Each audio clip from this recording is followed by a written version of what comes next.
Okay, hi everyone, welcome to this next video on discrete random variables, just taking things a bit further, looking this time at mean and standard deviation. So mean, you should obviously be familiar with, is a measure of center, and standard deviation is a measure of how spread out things are, right? Now, the main thing you've got to get from this notes at the top is that to find the mean, now it's often called the expected value, okay? And to find it, you multiply each value by the associated probability, and then you add these together. Okay? So actually a super easy part of the course, I think, right? So here we've got a game which is involved tossing two coins, rolling two dice, and then you get a different amount of money depending on what happens. It's like a classic what you call like a parlor game, I guess. It's almost like something at the casino, but it'd be something like a school fete. That's what I'm thinking of. Now, obviously the school fete want to make money off it, and basically we're going to examine this and see whether the game makes money or not.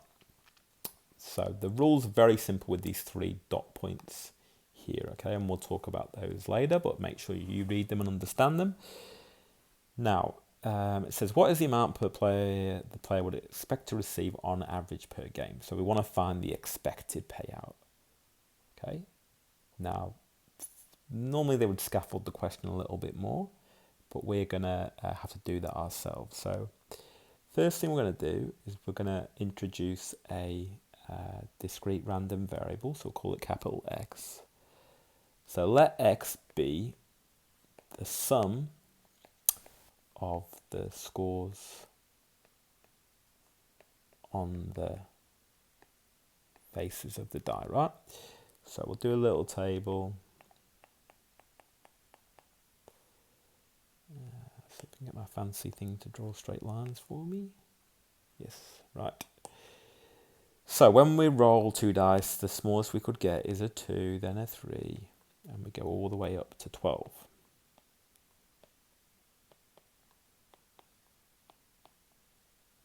Okay.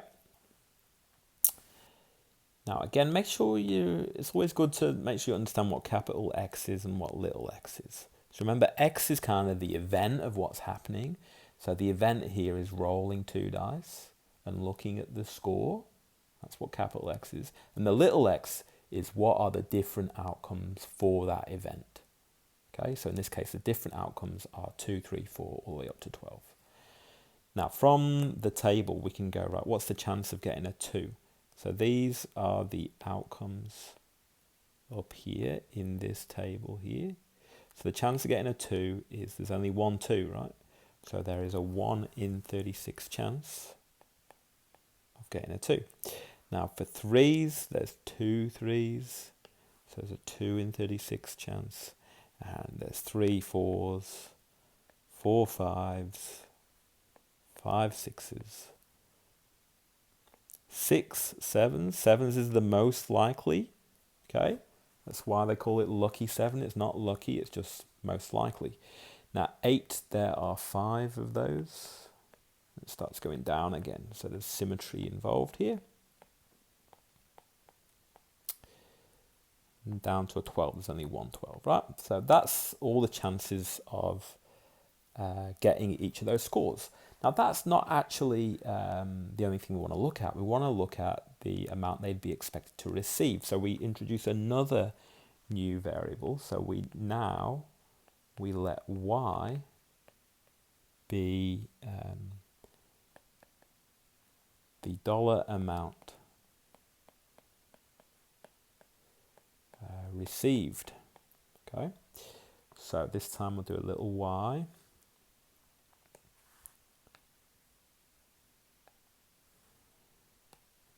And so probability capital Y is equal to Y. Now, so this is the amount of money that you can get.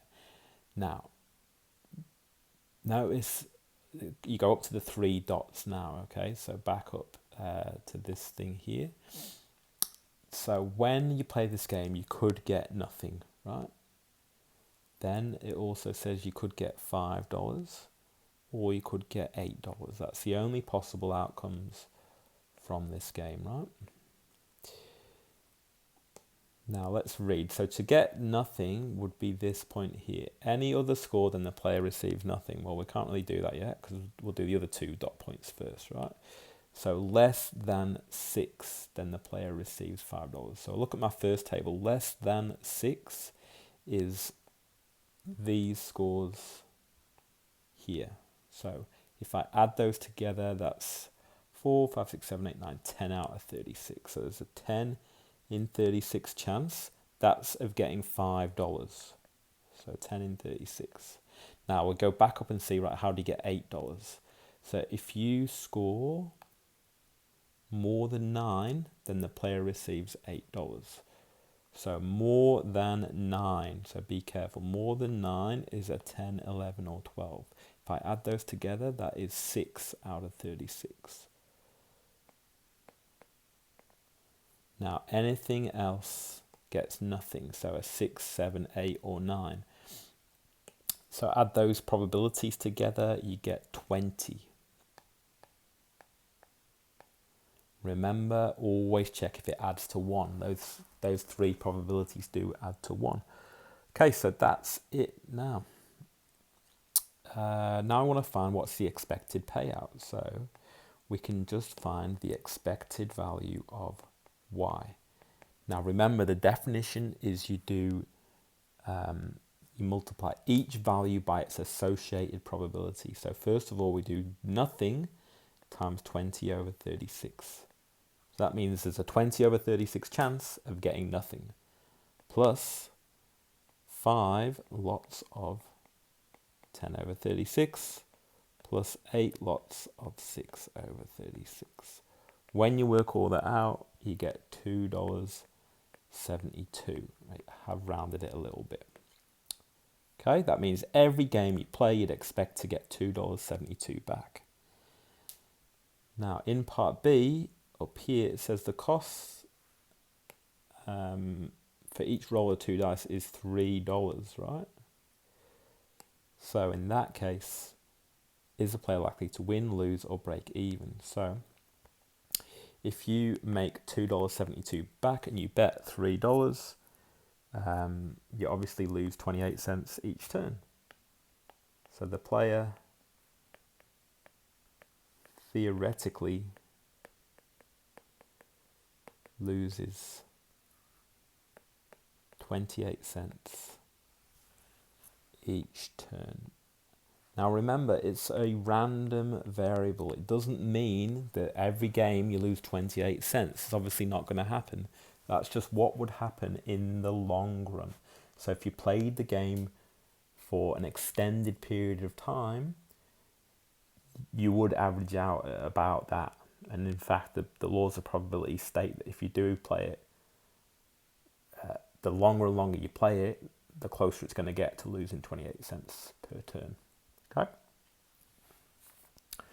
All right, so now we're going to look a bit at variance and standard deviation. So you need to know that the variance is the standard deviation squared. Okay. Now there's 3 formulas, well, a couple of formulas at the top for how we work it out. We'll reference those in a minute. Right. So here we've got a discrete random variable, and it doesn't really say what it's about, doesn't really matter. We're just going to practice finding these things. So we can do the expected value of x. That's just the individual scores times by the associated probability.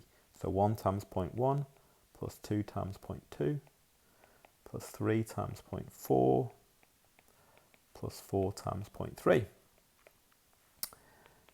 And if you work all of that out, you get 2.9. Now we're going to find the variance. Now variance can be a bit confusing, right? We're going to use this formula up the top here. Now it's got this big weird E thing. It's not an E, it's called sigma. It's a Greek letter, it's capital sigma. That means the sum of, okay? Then this is the probabilities. Then it's the score, take away the mean. So mu there, that's another Greek letter, is the mean. So from left to right, if we read it, it's the sum of the probabilities multiplied by the scores, take away the means squared. Right, let's see how that works in action down here. So variance of x. So first of all, it's the probability, which is 0.1, multiplied by the score. The first score is 1, minus the mean, which we just worked out is 2.9. We worked that out in part A. And then we have to square it. Now, then we get back to that first symbol, which was the sum of. That means we go again. We go plus the next one now. The next probability is 0.2 times by the next score. So if you're not sure what I'm doing, I'm looking at this one now. So the score is 2, take away the mean and square it. Then plus the next one. So now we're looking at the third one here. So this probability is 0.4 times by the score, which is 3, take 2.9 and square it. Then finally, 0.3, 4 minus 2.9 and square it. That is the formula for the variance. Now you work all that out, it comes out as exactly 0.89. Now it doesn't ask for this, but I'm going to do it anyway, and I want you to do it as well. The standard deviation, which you're often asked to find out, is the square root of the variance, which is 0.943 when you round it.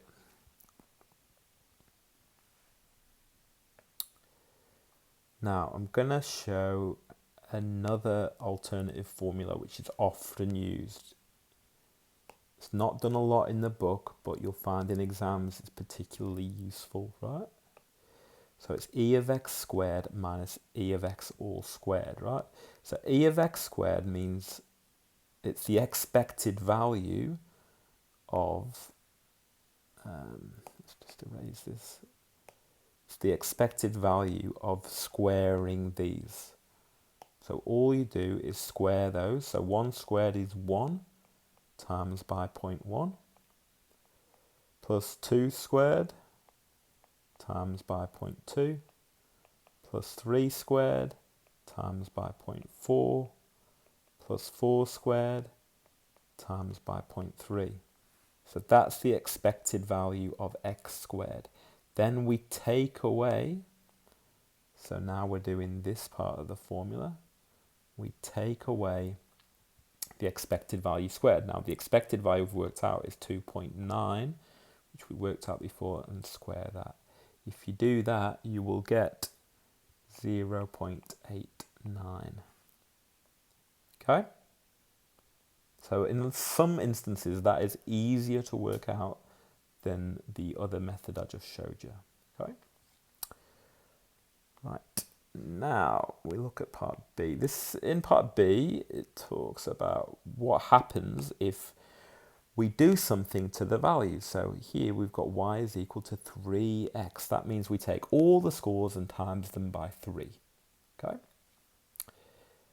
Then we want to know what would happen to the mean and the variance. So we're going to go expected value of y, which is the same as the expected value of 3 times x.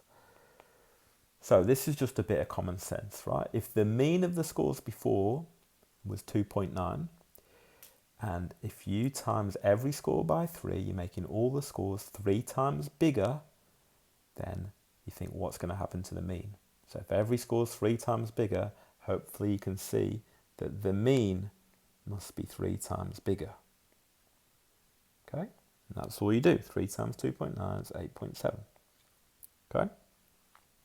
Now it also asks for the variance of y, which is the variance of 3x. Now this one's a bit trickier. Variance is talking about how spread out it is, but the unit we use for things being spread out is the standard deviation. So if we make all the scores 3 times bigger, they'll actually be 3 times as spread out. You might not be sure about why that works. So I'll show you a little diagram here. So you've got a 1, a 2, and a 3. Right? So you've got one score at 1, 1 at 2, 1 at 3. If you make that 3 times, if you multiply every score by 3, the first one would, move to 3. The second one would move to 6. The third one would move to 9. So here what I've done is I've times every score by 3. And you can see there that what happens is they become more spread out. They become 3 times as spread out. So now this is the extra tricky thing. What would happen is the standard deviation would be 3 times as big, but we're not asked for standard deviation, we're asked for variance. Now variance is the standard deviation squared. So it's not going to be 3 times as big, it will be 3 squared times as big. Now the variance before was 0.89. So if you do that, it's 8.01. Okay, so variance would be 3 squared as big because the standard deviation is just 3 times as big. Okay, bit confusing, but hopefully you got it. All right, in part C, it asks for the expected value of Z. Now Z, what that does, it times every score by 3 and adds 4. So it's pretty obvious if I did that to every single score, then the mean would be 3 times as big and you add 4. 12.7. Now these questions, they absolutely love them in exams. They're always in there because people get stuffed up with it. Now again, another tricky thing with the variance. So variance of 3x plus 4. Now we know what the 3 does. We talked about that, the times in by 3. But what about the plus 4? Let's think about my example I did before. Say you got a 1, a 2, and a 3. Forget about the times 3 in a minute. Let's just talk about adding 4. If I added 4 to each one of those scores, you would get 5, 6, and 7. So adding 4 obviously makes the scores bigger. But then you go, well, actually, did it spread them further apart? Hopefully you can see 1, 2, and 3 are just as spread out as 5, 6, and 7. So the plus 4 does nothing in terms of the variance. So the only thing that happens is it's the same as part B. Timesing by 3 will change the variance by a factor of 3 squared. The plus 4 does nothing and you just ignore it because it wouldn't change how spread out it is. You do that, you get 8.01 again. Alright, now that's it really. Now I just wanted to show you something on your calculator. So these ones, if you're finding mean and standard deviation and it's a calc question, I really encourage you to do this on your calculator. You've got to use the stats menu. Now on this device, unfortunately, I can't draw up the calculator, but I've done some screenshots for you so you can see. So in the stats menu, you get a screen like this. Down list 1 here, you see you put your x's, so your possible outcomes, which are 1, 2, 3, and 4. In list 2, you do the probabilities, okay? Now what you're going to do then is you're going to press calc up the top. So you may want to make some notes of this. You don't have this page on your notes. So the instructions are here, okay? So you might want to pause it and get your calculator and make sure you can do this. So it says the instructions there. Then the screen will become this. Here you'll see this score is your expected value. This is your standard deviation. It does not give you the variance. If you want variance, you have to square that figure, okay? So square that will give you the variance. You can also use that method of e of x squared minus e of x all squared. To do that, what you do is this number, this is e of x squared, so you go 9.3 minus the mean squared, 2.9 squared. If you do that, that'll give you the variance as well. So you might want to take a few notes on that, and if you're doing a calc test or exam, I would certainly be doing that pretty much every time. Okay, so that's it on that. If you can have a go at 8b now, and please let me know how you're getting on. All right, thanks guys, see ya.